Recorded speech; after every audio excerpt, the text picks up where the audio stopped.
I watched through my living room window as the tow truck pulled into Meadowbrook Estates at exactly 7:30 on a Tuesday morning, and my stomach dropped when I realized it was heading straight for my driveway. My name is Xander, and I work as a telecommunications infrastructure specialist for Summit Wireless, which means I maintain cell towers and emergency communication systems across the greater Phoenix, Arizona metro area. The generator trailer sitting in my driveway wasn't just some random piece of equipment. It was the backup power supply for the cell tower that sits on the hillside just outside our neighborhood, providing coverage to all of Meadowbrook Estates and the surrounding communities in Scottsdale. I rushed outside in my pajama pants and t-shirt, nearly tripping over my own feet as I ran down the driveway.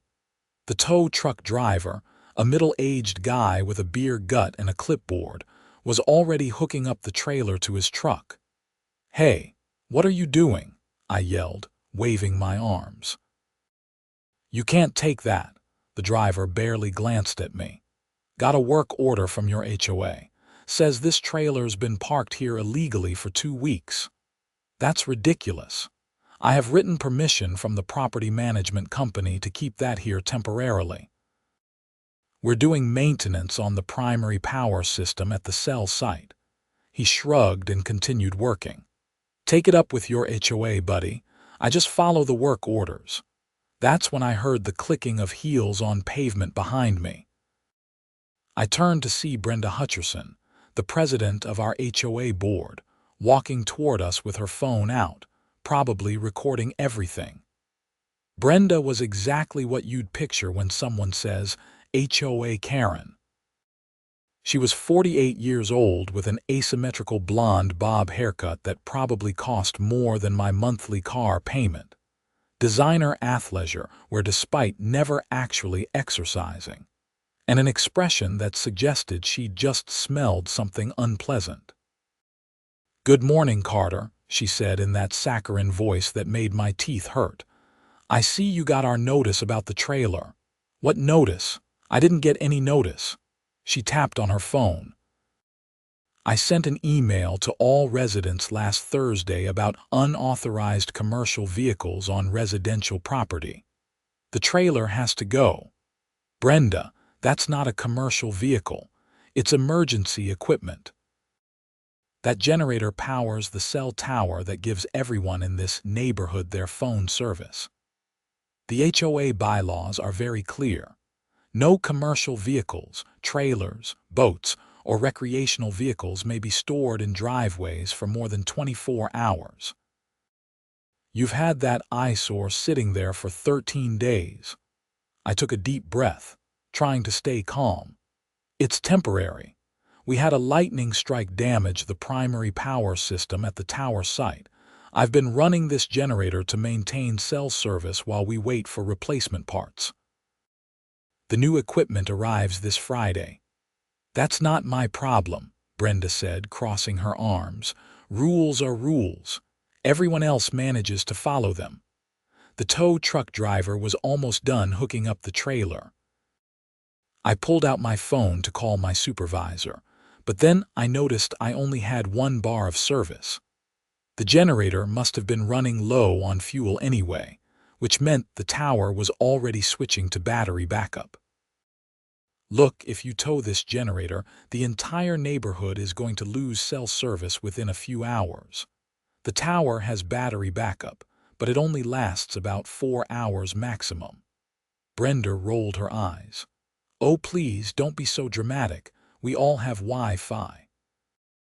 Nobody needs cell service when they're at home. What about people who work from home and need to make calls? What about emergencies? What if someone needs to call 911 and their Wi-Fi is down? Then they can use their neighbor's Wi-Fi," she said dismissively. "Or they can walk to somewhere with service. People are so dependent on technology these days.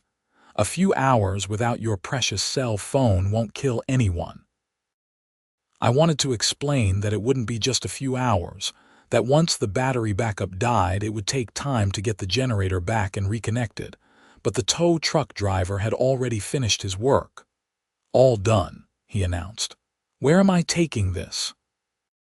"To the impound lot on Indian School Road," Brenda said. She turned to me with a satisfied smile. "You can retrieve it once you pay the towing fee and the HOA fine. That'll be $650 total." "This is insane," I said. "You're going to cut off cell service to hundreds of people because you don't like how my trailer looks. I'm enforcing the rules that every homeowner agreed to when they bought property in Meadowbrook Estates. If you don't like it, you should have read the CC and Articus more carefully before you purchased your home." The tow truck rumbled away with my generator trailer bouncing behind it. I checked my phone again. Still 1 bar, but it was flickering. The battery backup at the tower was probably already engaged. "You're making a huge mistake," I told Brenda. "The only person who made a mistake here is you," she replied. "Learn to follow the rules like everyone else." She walked away, her heels clicking on the pavement, already pulling out her phone to text someone about her little victory. I stood in my driveway feeling helpless and angry. This was going to be a disaster. I went inside and immediately called my supervisor, Tom Chen. He answered on the second ring, which was good because my service was already getting spotty. "Tom, we have a major problem. The HOA just towed the backup generator for the Meadowbrook site." "They what? Are you kidding me?" I wish I was. "The HOA president said it was an eyesore and violated some rule about commercial vehicles. She had it towed to an impound lot." Tom was quiet for a moment. "Okay, how long on the battery backup?" "Maybe 4 hours if we're lucky. And that's if nobody's streaming video or doing anything bandwidth intensive that draws extra power. The replacement equipment for the primary system doesn't arrive until Friday. That's 3 days away. Carter, this is going to be a PR nightmare. That tower serves, what, 4,000 customers? At least. Plus it's a critical link in the emergency response network for this part of Scottsdale. First responders use that tower for backup communications." "All right, I'm going to make some calls. Can you go to the impound lot and see about getting the generator back?" "They want $650. I don't have that kind of cash on me." "The company will reimburse you. Just get it back as fast as possible. I'll start working on getting another generator as a backup plan, but it's going to take time." I quickly got dressed and grabbed my wallet. My credit card had enough limit to cover the fees, but I was furious that it had come to this. I drove to the impound lot on Indian School Road, which was a 20-minute drive through morning traffic in Scottsdale. The impound lot was exactly as depressing as you'd expect. A chain-link fence topped with barbed wire surrounded rows of vehicles in various states of disrepair. The office was a small trailer with bars on the windows. Inside, a bored-looking woman in her 30s sat behind a desk playing something on her phone. "Help you?" she asked without looking up. "I need to get a generator trailer that was just brought in. It's from Meadowbrook Estates. That'll be $300 for the tow, plus storage fees and whatever other fees are on the work order." She finally looked up at me. "Got ID?" I handed over my driver's license. She typed slowly on her computer, still managing to keep one eye on her phone. "Okay, generator trailer, license plate 78 for Charlie Golf Mike. Tow fee is $300. Storage is $50 per day. HOA fine is $350. Total is $700.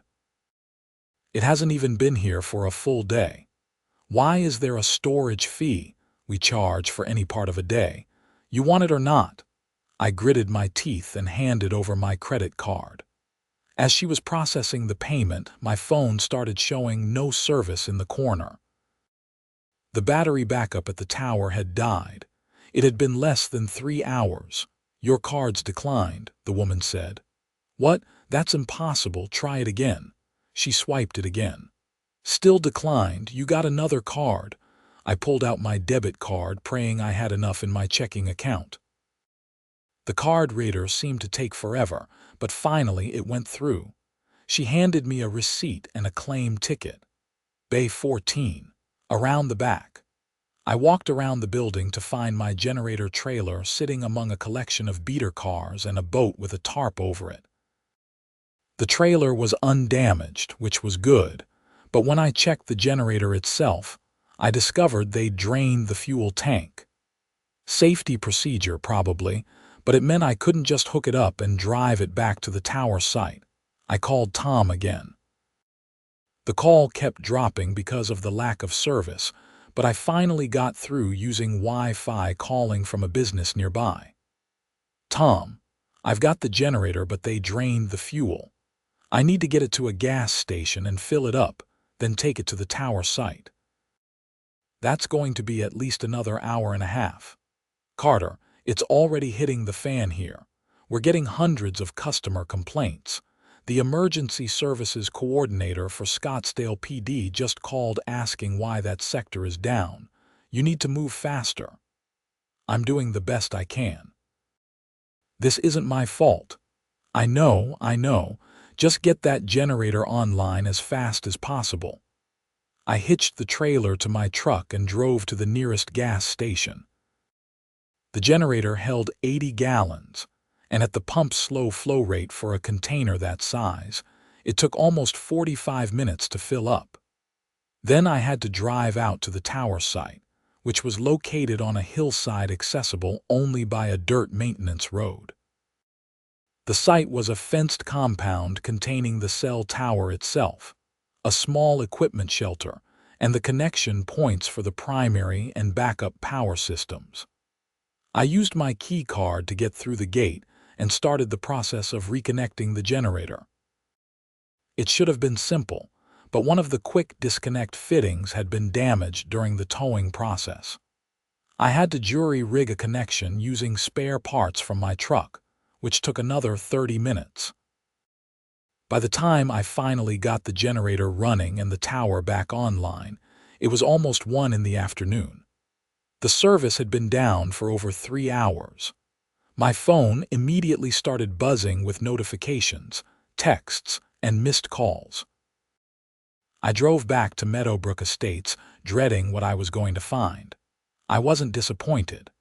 The neighborhood Facebook group was absolutely exploding.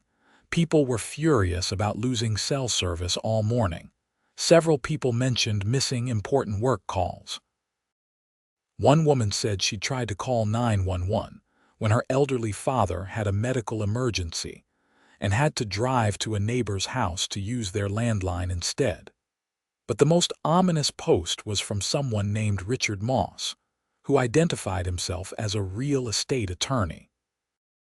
He'd written a long post about how the HOA had potentially violated several state and federal regulations by interfering with critical communications infrastructure, and that affected residents might have grounds for a class action lawsuit. I parked in my driveway and checked on the generator trailer. Everything was running smoothly now, but I had no idea how long it would stay that way. If Brenda decided to have it towed again, we'd be right back in the same mess. As if summoned by my thoughts, I saw Brenda marching toward my house with 2 other HOA board members in tow. One was Dennis Greenfield, a retired accountant who treated HOA business like he was still managing a Fortune 500 company. The other was Patricia Knowles, a real estate agent who always seemed to be worried about property values. "Carter, we need to talk," Brenda called out while she was still 50 feet away. I walked to the end of my driveway. "Do we? That trailer is back. You can't keep parking it there." "Watch me. That generator is staying right there until the primary power system is repaired this Friday. If you try to have it towed again, I'll have Summit Wireless file a police report for theft of critical communications equipment." Dennis stepped forward, adjusting his glasses. "Now let's everyone calm down. Carter, surely you understand that we have rules for a reason. This neighborhood has a certain standard. And surely you understand that cell service is more important than your neighborhood aesthetics. People missed work calls today. Someone's father had a medical emergency. You're lucky nobody got seriously hurt. Patricia jumped in, her voice anxious. We've been getting calls and messages all day. People are very upset. Some are talking about suing the HOA. They should sue, I said. You interfered with emergency communications. That's a federal offense under the Telecommunications Act. Brenda's face turned red. Don't you dare threaten us. We were enforcing legitimate HOA rules. No, you were on a power trip, and it backfired spectacularly. Now, if you'll excuse me, I have work to do. I turned to walk back to my house, but Brenda grabbed my arm. We're not done here. I'm calling an emergency HOA meeting for tonight, 7 p.m. at the clubhouse. You need to be there to explain yourself. Explain myself. I'm not the one who caused this problem. 7 p.m., Carter, don't be late. They left, and I went inside to decompress. My phone rang again. It was Tom. How bad is it there? He asked. Pretty bad. The HOA president is doubling down. She called an emergency meeting for tonight. You should go. And Carter, I've been talking with our legal department and with the emergency services coordinator. This situation is more serious than I initially thought. That HOA president might face charges for interfering with emergency communications. Charges, like criminal charges. Potentially. The Scottsdale Fire Department had a delayed response to a medical call this morning because their portable radios couldn't connect through that tower. If something had gone wrong with that patient, we'd be looking at a much bigger problem.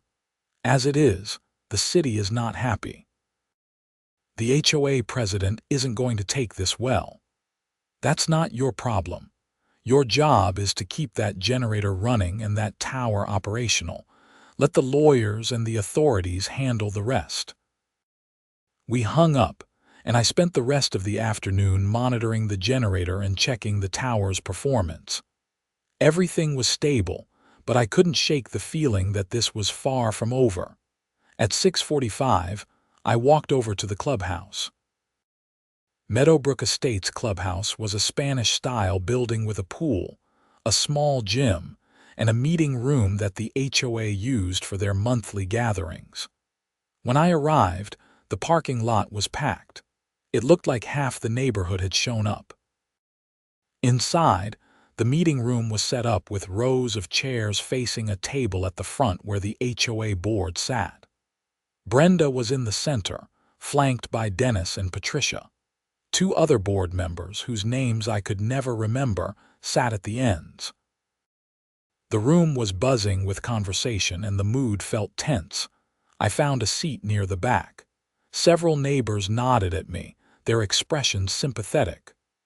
One older man, Mr. Kowalski from 3 houses down, leaned over and whispered, "Give them hell, son." Brenda called the meeting to order by banging a gavel on the table. She actually had a gavel. It was the most ridiculous thing I'd seen all day, and the day had been pretty ridiculous. "Thank you all for coming on such short notice," Brenda began. "We're here to discuss the situation with Carter Xander and his unauthorized commercial vehicle." A woman in the 3rd row immediately raised her hand. "I'm here to discuss why I had no cell service all morning and missed a call from my daughter's school." Several other people started talking at once. Brenda banged her gavel repeatedly. "Order, please, one at a time. This meeting will proceed according to parliamentary procedure." A man in the front row stood up. I recognized him as Richard Moss, the real estate attorney who'd posted on Facebook. "Madam President, I move that we suspend parliamentary procedure and have an open discussion about the HOA board's actions this morning." "Seconded," someone called out. Brenda looked flustered. "That's not how this works. We have an agenda." "All in favor of suspending the agenda?" Richard called out. A chorus of "aye" filled the room. "The motion carries," Richard said with a satisfied smile. "Now let's talk about what really happened today." Brenda tried to maintain control. The board acted well within its authority to enforce the CC and Articus. Mr. Xander was parking a commercial vehicle in violation of the rules. Richard pulled out a folder. "I've reviewed the CC and Articus, and I've also reviewed Arizona state law regarding essential services and telecommunications infrastructure. The HOA does have the right to regulate vehicle parking. However, that right does not supersede state and federal regulations protecting critical infrastructure. By having that generator towed, you interrupted cell service to this entire area for more than 3 hours. That's a violation of FCC regulations and potentially a violation of Arizona's Emergency Communications Act." Patricia looked worried. "We didn't know it would cause all that. We thought cell towers had their own power." "They do," I said, standing up. "This tower has a primary power system that was damaged by lightning. That generator was providing backup power while we wait for replacement equipment. I tried to explain this to Brenda this morning, but she didn't want to listen." "Because you were breaking the rules," Brenda shot back. "You didn't have permission to park that trailer." "Actually, I did have permission from the property management company. I submitted a written request 2 weeks ago explaining the situation and got approval via email." "The property management company doesn't have authority over CC and R enforcement. That's the board's responsibility." Richard cleared his throat. "That's actually not entirely accurate. The management company operates as the board's agent in many matters, and they do have delegated authority for certain approvals. But that's beside the point. Even if Carter was technically in violation of parking rules, the board has an obligation to act reasonably. Having a generator towed when you've been told it provides critical services to the neighborhood is not reasonable. It's reckless." Other residents started chiming in with their complaints from the day. A woman named Susan talked about missing a telehealth appointment with her doctor. A man named James explained that he worked from home doing tech support and had lost hundreds of dollars in commissions because he couldn't take calls. And then there was Margaret Peterson, the elderly woman whose father had the medical emergency. Margaret stood up, her voice shaking. "My father is 87 years old. He lives with me. This morning he fell and hit his head. I tried to call 911 from my cell phone and got nothing. No service. I ran to 3 different rooms in my house trying to get a signal. Finally, I had to run next door to the Hendersons' house and use their landline. The ambulance took an extra 10 minutes to arrive because of the confusion. The room went silent. Brenda had gone pale. "Is your father okay?" someone asked quietly. "He's fine, thank God. He has a concussion and some stitches, but he'll recover. But what if it had been worse? What if he'd been having a heart attack or a stroke? Those minutes could have killed him." Brenda tried to respond. "I'm sorry about your father, Margaret, but that's not really our fault. You should have a landline for emergencies." The room erupted. People were shouting, some in anger, some in disbelief. I saw Dennis and Patricia exchanging worried glances. Richard held up his hands for quiet. "Here's the situation as I see it. The HOA board acted within their technical authority to enforce parking rules. However, they failed to exercise reasonable judgment when they were specifically informed that the generator powered critical infrastructure. As a result, they caused significant harm to residents and potentially violated state and federal telecommunications regulations. At minimum, this is grounds for a recall vote on the current board. At maximum, individual board members could face civil or criminal liability." "That's absurd," Brenda sputtered. "We can't be held criminally liable for enforcing HOA rules." You can if those actions violate other laws, Richard replied. And I'm not the only one who thinks so.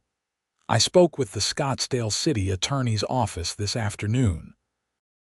They're reviewing the incident, particularly with regard to the delayed emergency response. Dennis stood up, his face serious. I think we need to recess this meeting and consult with the HOA's attorney. This has gotten out of hand. I'll tell you what's gotten out of hand, called out Mr. Kowalski. This board thinking they can do whatever they want without consequences. I move that we hold a vote of no confidence in the current board leadership. Seconded, 3 people said simultaneously. Brenda was frantically banging her gavel. That's not on the agenda. We can't just vote on things that aren't on the agenda. Actually, under the HOA bylaws, any member can call for a vote of no confidence at any meeting, Richard said. I've read them very carefully. Would you like me to cite the specific section? Patricia stood up suddenly. I resigned from the board, effective immediately. I didn't sign up for this. Dennis looked at her in shock. Patricia, wait. No, I'm done. I have a real estate license to protect, and I'm not going to risk it because Brenda wanted to play neighborhood cop. Patricia grabbed her purse and walked out. The room descended into chaos again. Brenda looked like she wanted to crawl under the table. Dennis was trying to restore order, but nobody was listening to him. The other 2 board members were whispering to each other urgently. That's when a new voice cut through the noise. Excuse me, everyone. Could I have your attention, please? A woman in a blazer and slacks stood at the back of the room. Next to her was a man in a Scottsdale Police Department uniform. The room fell silent. My name is Deanne Foster. I'm with the Scottsdale City Attorney's office. This is Officer Martinez with Scottsdale PD. We need to speak with the HOA board members, particularly Miss Hutcherson, regarding today's incident. Brenda's face went from pale to red to pale again. What is this about? As I said, we need to discuss today's incident. We can do it here or at our office. Your choice. Dennis stood up. I think we should recess this meeting. Board members, let's speak with Miss Foster privately. They filed into a smaller room off the main meeting space. The door closed, leaving the rest of us to speculate wildly about what was happening. I sat back down, feeling drained. This had escalated far beyond anything I'd anticipated this morning. Richard came over and sat next to me. How are you holding up? I just wanted to do my job and keep the cell tower running. I never meant for any of this to happen. This isn't your fault. The board created this situation through their own stubbornness and poor judgment. You tried to warn them. What do you think is going to happen? He shrugged. Hard to say. At minimum, I expect the city will issue some kind of citation or fine. If they can prove criminal negligence or reckless endangerment, especially given the delayed emergency response, it could go further. But I'm not a criminal attorney, so I don't want to speculate too much. We waited for about 30 minutes. People gradually started leaving, though a core group of about 20 residents stayed behind. Finally, the door to the side room opened and everyone emerged. Diane Foster addressed the remaining residents. Thank you for your patience. We've had a preliminary discussion with the board members. We'll be conducting a full investigation into today's events. In the meantime, I want to assure everyone that we take this matter very seriously. Interference with emergency communications is a grave concern. Officer Martinez added, if anyone experienced actual damages as a result of the service interruption, please file a report with the police department. That includes missed work, medical issues, or any other significant impacts. Brenda walked past without making eye contact with anyone. Dennis and the other remaining board members looked shaken. As they left, I heard Dennis mutter to one of the others, "We need to call our insurance company first thing tomorrow." The meeting broke up shortly after that. I walked home feeling like I'd been through a battle. The generator was still humming away in my driveway, powering the cell tower that was once again serving the neighborhood. I checked the fuel level and made a note to refill it in the morning. Inside, I collapsed on my couch and pulled out my phone. The neighborhood Facebook group was still going crazy. Someone had live-streamed parts of the HOA meeting, and the drama was now being dissected in real time by hundreds of comments. A few people were defending Brenda, saying she was just trying to enforce the rules, but the vast majority were calling for her resignation. My own phone was filled with messages from neighbors thanking me for keeping the tower running and apologizing that I'd gotten caught up in the HOA's drama. There were also messages from my supervisor, our legal department, and even a reporter from the local news station asking for an interview. I ignored most of them and went to bed early. I was exhausted, emotionally and physically. The next morning, I woke up to find a news van parked across the street from my house. A reporter and cameraman were setting up, clearly preparing to film something. I groaned and made myself coffee while trying to decide if I should talk to them. My phone rang. It was Tom. "Carter, have you seen the news this morning?" "There's a news van outside my house, so I'm guessing this story went public. It's bigger than you think. The local TV station picked it up, and now it's getting national attention." Apparently, the story of an overzealous HOA cutting off cell service to an entire neighborhood hits a nerve with people. Our PR department wants you to make a statement, but they also want you to be careful about what you say. What am I supposed to say? "The HOA towed my generator. Service went down, I got it back. Service is restored." That's the whole story. Just keep it factual and don't assign blame. Let the investigators do their job. The company doesn't want to be seen as attacking the HOA, even though they clearly screwed up. After we hung up, I went outside to talk to the reporter. Her name was Jessica Ramirez, and she was professional and sympathetic. I gave her a brief, factual account of what had happened, emphasizing that my main concern was keeping essential services running for the neighborhood. She asked about the HOA meeting and the city attorney's involvement, but I declined to comment on that, saying it was beyond my area of expertise. The segment aired that afternoon on the local news. It was pretty straightforward, though they did include an interview with Margaret Peterson about her father's medical emergency. Watching her describe frantically trying to call 911 while he lay bleeding on the floor was gut-wrenching. They also included a brief statement from the HOA's lawyer saying the board was cooperating with investigators and reviewing their policies. What surprised me was the response from social media and online forums. The story exploded. Within 24 hours, it had been picked up by national news outlets, shared thousands of times on Reddit and Twitter, and turned into countless memes about HOA overreach. People from across the country were sharing their own HOA horror stories in the comments. The negative attention put enormous pressure on Meadowbrook Estates HOA. By Thursday morning, Dennis had resigned from the board, citing personal reasons. One of the other board members followed suit. That left only Brenda and one other person, which wasn't enough for a quorum. On Friday, the replacement equipment for the cell tower's primary power system finally arrived.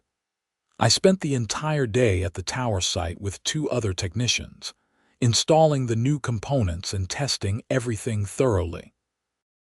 By 6 p.m., we had the primary system back online and the generator was officially a backup again. I drove back to the neighborhood and disconnected the generator from the trailer. As I was loading my tools, Brenda appeared. She looked terrible, like she hadn't slept in days. "Carter," she said quietly, "can we talk?" I really didn't want to, but I was too tired to be rude. "What do you want, Brenda?" I wanted to apologize. I handled this whole situation badly. I was just trying to enforce the rules, but I didn't think about the consequences. "I should have listened to you." "Yeah, you should have. The city attorney is recommending criminal charges for reckless endangerment. My lawyer says I could go to jail. My husband is furious. People in the neighborhood won't even look at me. I've gotten death threats online." I felt a twinge of sympathy despite everything. Death threats are way out of line. Nobody should be threatening you. But the rest of it, do I deserve that? I sighed. "You made a bad decision that could have seriously hurt people. You were warned about the consequences, and you did it anyway because you were more concerned about following rules than protecting residents. So yeah, there are consequences to that. But death threats and harassment.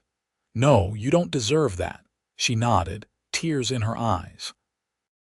"I'm resigning from the board, and I'm probably going to have to sell my house and move.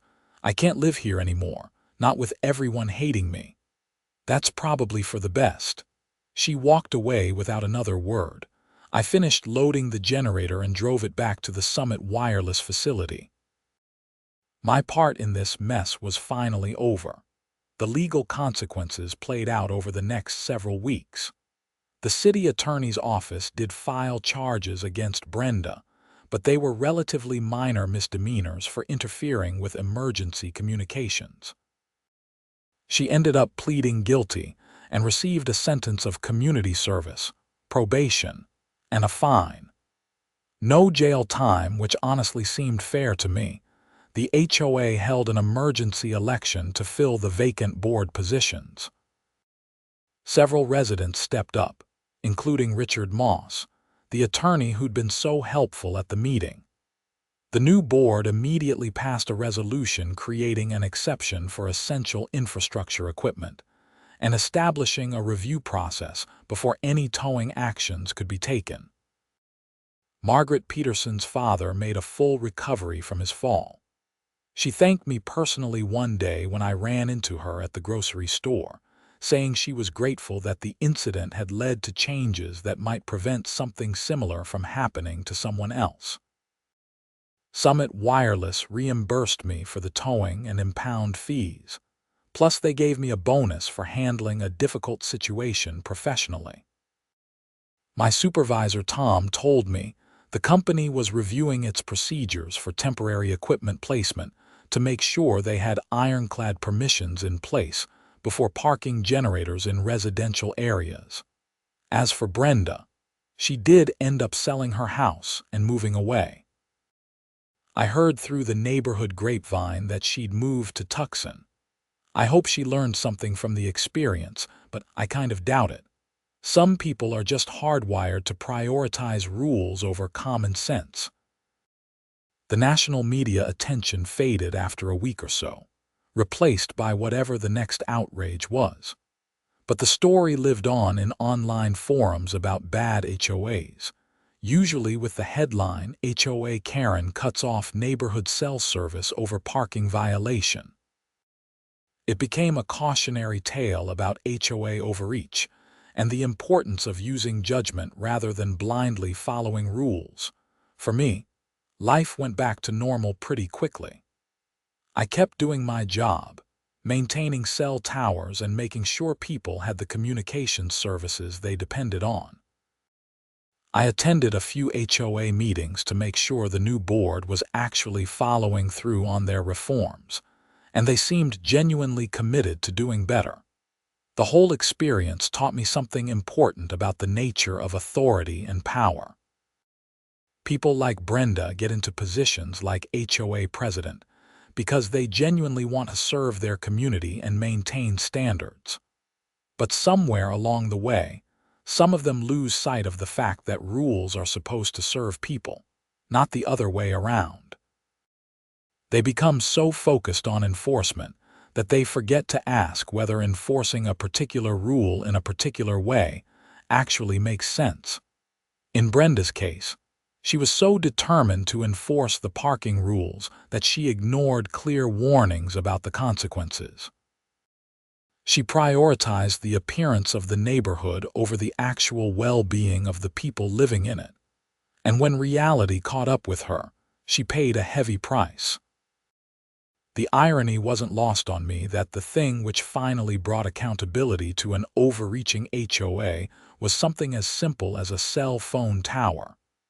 In our modern world, staying connected isn't just a convenience, it's a necessity. People need their phones for work, for emergencies, for staying in touch with family.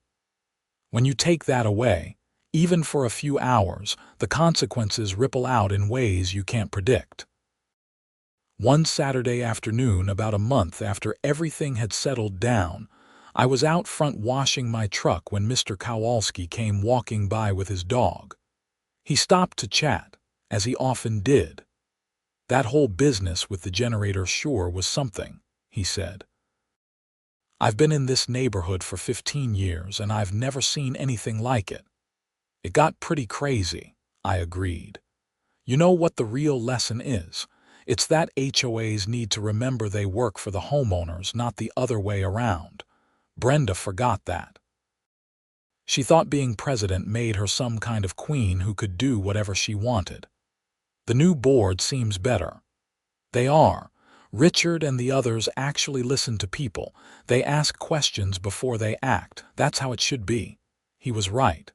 The new board was a vast improvement. They'd already made several common-sense changes to the rules, including relaxing some of the more stringent restrictions on parking and vehicle storage. They'd also established a formal appeals process for homeowners who felt they were being unfairly targeted. As summer turned to fall, the incident faded further into memory. The cell tower hummed away on the hillside, providing service without interruption. The primary power system worked perfectly, and we had proper backup systems in place just in case. I drove past the site regularly as part of my normal rounds, always taking a moment to check the equipment and make sure everything was running smoothly. Each time I did, I thought about that crazy Tuesday morning when Brenda had decided to tow the generator, setting off a chain of events that nobody could have fully anticipated. The house, where Brenda used to live, sold quickly to a young family with 2 kids. They seemed nice, and they certainly had no interest in getting involved with HOA politics. The wife told me at a neighborhood barbecue that they'd heard about what happened and had specifically asked the real estate agent about the current HOA board before making an offer. "We lived in a place with a bad HOA before," she explained. "Never again. When we heard that Meadowbrook had cleaned house and had reasonable people running things now, that actually made us want to buy here. It was funny how things worked out." The incident that had been such a disaster at the time had ultimately led to positive changes that made the neighborhood more attractive to reasonable people. Maybe that was the silver lining to the whole mess. I also heard through Tom that Summit Wireless had updated their policies nationwide based on what happened in Scottsdale. Now, whenever they needed to place temporary equipment in a residential area, they were required to get written permission not just from the property management company, but also from the HOA board, with a clear explanation of why the equipment was essential. They also had to provide emergency contact information and commit to specific timelines for removal. It was a bureaucratic pain, but it made sense. The goal was to prevent another situation where a well-meaning but misguided HOA board could cause a major service interruption. As winter approached, I found myself thinking less and less about the incident. It had become just another story, another experience to add to my collection of weird things that had happened in my career. I dealt with lightning strikes, equipment theft, vandalism, and even a bird that built a nest in a critical piece of equipment. The HOA towing incident was unusual, but it fit into the general category of problems that seem ridiculous but have serious consequences. The legal side of things wrapped up completely in December. Brenda completed her community service, which ironically involved working at a city facility helping people with telecommunications access issues. The HOA's insurance company paid out settlements to Margaret Peterson and a few other residents who'd filed claims for damages.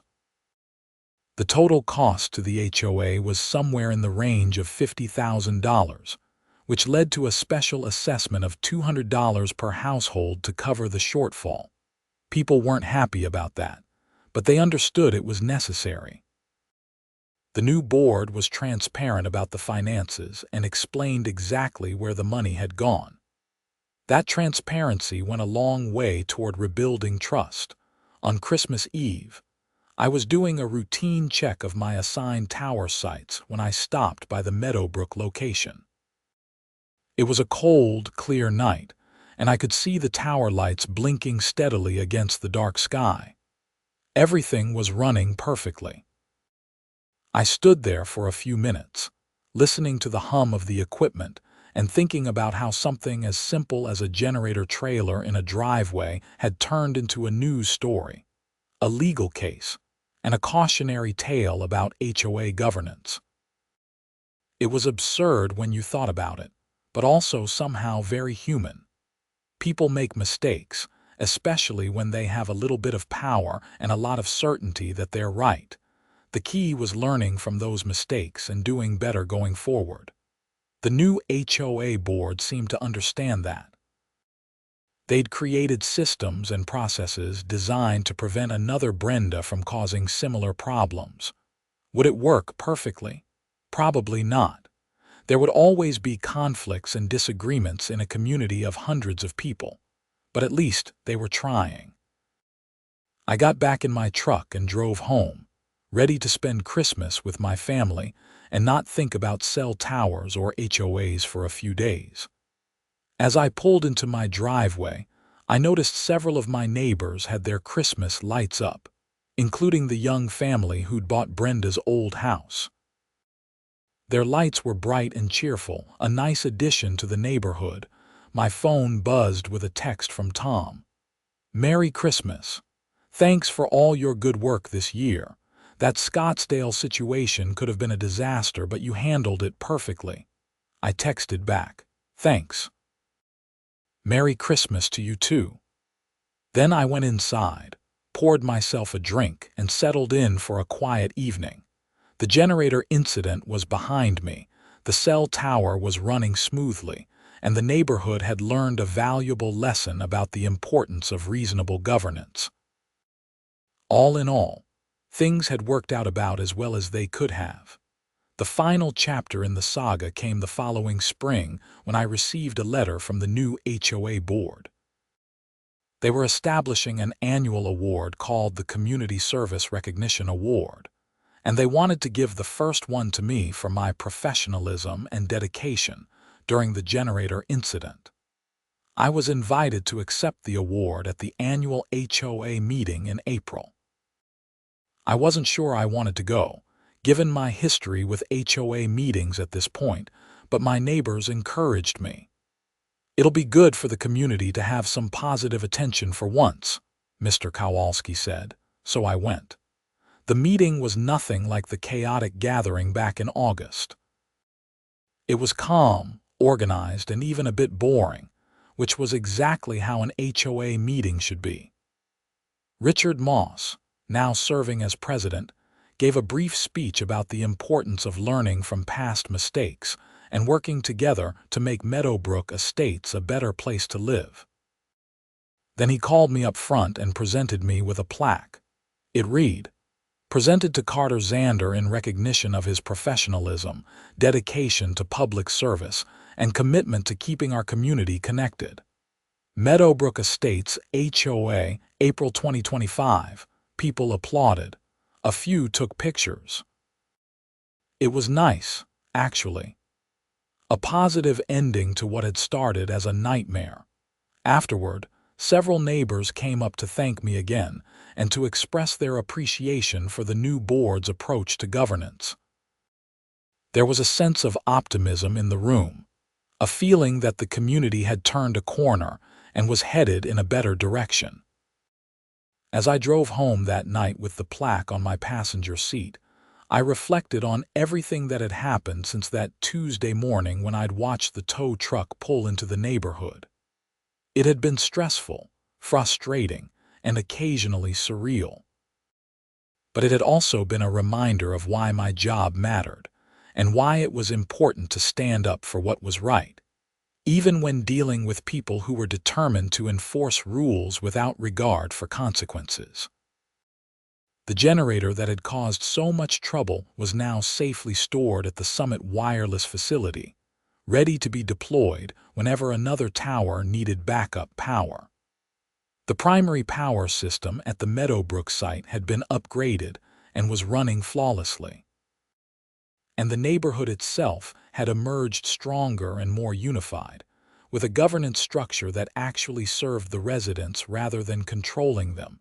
In the end, that was what mattered most. Not the drama, not the news coverage, not even the criminal charges and settlements. What mattered was that a community had learned to do better, to be better. They'd learned that rules without reason were tyranny, and that the people in charge had a responsibility to exercise judgment and compassion along with authority. As for Brenda, I never heard from her again after she moved to Tucson. I hoped she'd learned something from the experience. I hoped she'd found a place where she could be a good neighbor without feeling the need to control everyone around her. But that was her journey, not mine. My journey continued with the same work I'd always done, maintaining the infrastructure that kept people connected and safe. It wasn't glamorous work, and most of the time nobody noticed when things were running smoothly. But that was okay. I knew the work mattered, and after the generator incident, the whole neighborhood knew it too. Years from now, when people in Meadowbrook Estates tell stories about the neighborhood's history, I'm sure the generator incident will come up. It'll probably get exaggerated and embellished with each retelling, as stories always do. But the core lesson will remain. In a community, everyone needs to work together. Rules need to be applied with wisdom and flexibility, and critical infrastructure should never be towed away because someone thinks it's an eyesore. I kept the plaque on my wall at home, a reminder of the craziest week of my professional career and the community that had come together in its aftermath. Every time I looked at it, I smiled, remembering the chaos, the drama, and ultimately the positive change that had come from a difficult situation. The cell tower on the hillside continued its quiet work, providing service to thousands of people who never thought about where their cell signal came from or what it took to keep it running. And that was exactly how it should be.